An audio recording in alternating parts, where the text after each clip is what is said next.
ಪೌರತ್ವ ತಿದ್ದುಪಡಿ ಕಾಯ್ದೆ ವಿರೋಧಿಸಿ ಮಂಗಳೂರಿನಲ್ಲಿ ನಡೆದಿದ್ದ ಹಿಂಸಾತ್ಮಕ ಪ್ರತಿಭಟನೆಯ ಬಗ್ಗೆ ಮಂಗಳೂರು ಪೊಲೀಸರು ಸಿಸಿಟಿವಿ ದೃಶ್ಯಾವಳಿಗಳನ್ನು ಬಿಡುಗಡೆ ಮಾಡಿದ್ದು, ಕಲ್ಲು ತೂರಾಟಕ್ಕೆ ಮೊದಲೇ ಯೋಜನೆ ನಡೆಸಲಾಗುತ್ತಾ ಎಂಬ ಅನುಮಾನ ಮೂಡುವಂತೆ ಮಾಡಿದೆ. ಮಂಗಳೂರು ನಗರ ಪೊಲೀಸರು ಗಲಭೆಗೆ ಸಂಬಂಧಿಸಿದ ಕೆಲ ವಿಡಿಯೋಗಳು, ಸಿಸಿಟಿವಿ ದೃಶ್ಯಾವಳಿಗಳು ಮತ್ತು ಫೋಟೋಗಳನ್ನು ಬಿಡುಗಡೆ ಮಾಡಿದ್ದಾರೆ. ಇದರಲ್ಲಿ ಪ್ರತಿಭಟನಾಕಾರರು ಕಲ್ಲು ತೂರಾಟ, ಸಾರ್ವಜನಿಕ ಆಸ್ತಿಪಾಸ್ತಿ ಹಾನಿ ಮಾಡಿದ ದೃಶ್ಯಗಳು ಸ್ಪಷ್ಟವಾಗಿ ದಾಖಲಾಗಿದೆ.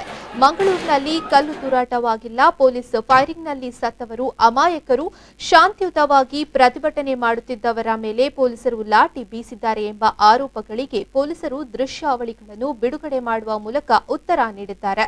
ಶಾಂತಿಯುತವಾಗಿ ನಡೆಯುತ್ತಿದ್ದ ಪ್ರತಿಭಟನೆ ಮಧ್ಯಾಹ್ನದ ವೇಳೆ ಹಿಂಸಾರೂಪಕ್ಕೆ ತಿರುಗಿತು.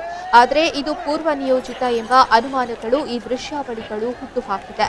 ಕಲ್ಲುಗಳನ್ನು ತುಂಬಿಸಿದ ಹಲವು ಗೋಣಿ ಚೀಲಗಳನ್ನು ಒಂದು ಗೂಡ್ಸ್ ಆಟೋದಲ್ಲಿ ತುಂಬಿಸಿಡಲಾಗಿತ್ತು. ಗಲಭೆಕೋರರು ಆ ಗೋಣಿ ಚೀಲಗಳಿಂದ ಕಲ್ಲುಗಳನ್ನು ತೆಗೆದು ತೂರುವ ದೃಶ್ಯಾವಳಿಗಳು ಸೆರೆಯಾಗಿದೆ. ಫೋಟೋ, ವಿಡಿಯೋಗಳನ್ನು ಬಿಡುಗಡೆ ಮಾಡಿರುವ ಪೊಲೀಸರು ದಂಗೆಕೋರರ ಬಗ್ಗೆ ಮಾಹಿತಿ ತಿಳಿದವರು ತಿಳಿಸುವಂತೆ ಮನವಿ ಮಾಡಿದ್ದಾರೆ.